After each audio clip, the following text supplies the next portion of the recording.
In this video, the learner will use properties of rectangles to solve problems. So far in this unit, we've covered quadrilaterals, trapezoids, kites, isosceles trapezoids, and parallelograms. Next, we're going to consider rectangles. I want you to take a look at the position of rectangles in the flowchart. What does this mean for rectangles? I want you to write 3 to 5 sentences explaining the relationship that rectangles have in the flowchart. The definition of a rectangle is a parallelogram with 4 right angles. So in its definition, we already know it's a parallelogram and we'll have all the properties of that figure. So the properties of a rectangle are, of course, the 4 right angles, which then means that all of the sides are perpendicular to each other. So this side here will be perpendicular to this side, and so on and so forth. And because of the position in the flowchart, a rectangle will have all of the properties of parallelograms and isosceles trapezoids. So of course we'll have opposite sides parallel and congruent. Both sets of sides will be parallel and congruent. Then we have our diagonals that bisect each other. But this time, because a rectangle is also an isosceles trapezoid, the diagonals are therefore congruent. And so all 4 of these pieces of the diagonal are therefore congruent. That's why we have 3 dashes on all of them. Then of course we still have opposite angles congruent and consecutive angles supplementary as part of being a parallelogram.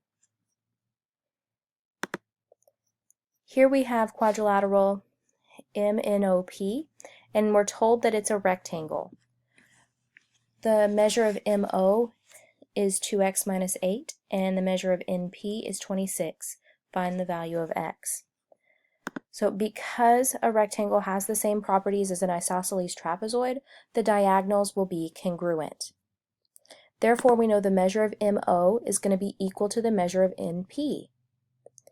So 2x minus 8 is equal to 26. Add 8 to both sides to get 2x is equal to 34, and divide by 2, so x is 17. If we were to plug 17 back into the measure of NO, we get 2 times 17 is 34 minus 8, which gives us 26.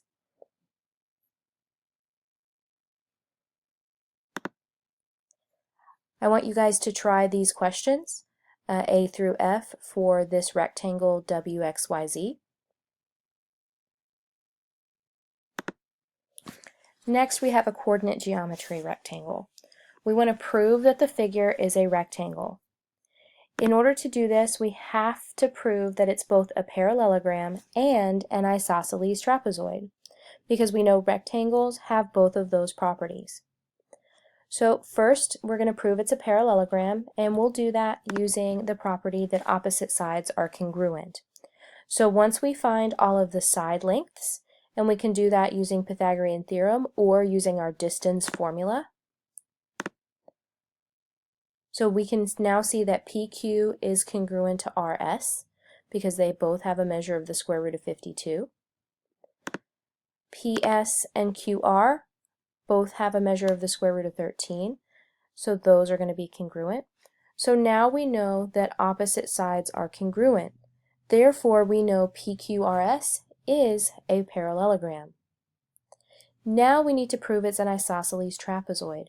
We're going to do this by proving that the diagonals are congruent. This is one of our properties of rectangles. So to prove the diagonals are congruent, we need to find the distance between P and R and Q and S. Those will be the lengths of the diagonal. So our first diagonal is PR, and we find that it has a measure of square root of 65. QS also has a measure of square root of 65. Therefore, those diagonals are congruent. So we've proven that it's both a parallelogram and an isosceles trapezoid. Therefore, PQRS is a rectangle. And I have this problem down here that I want you to try with J, K, L, and M. prove that it is a rectangle.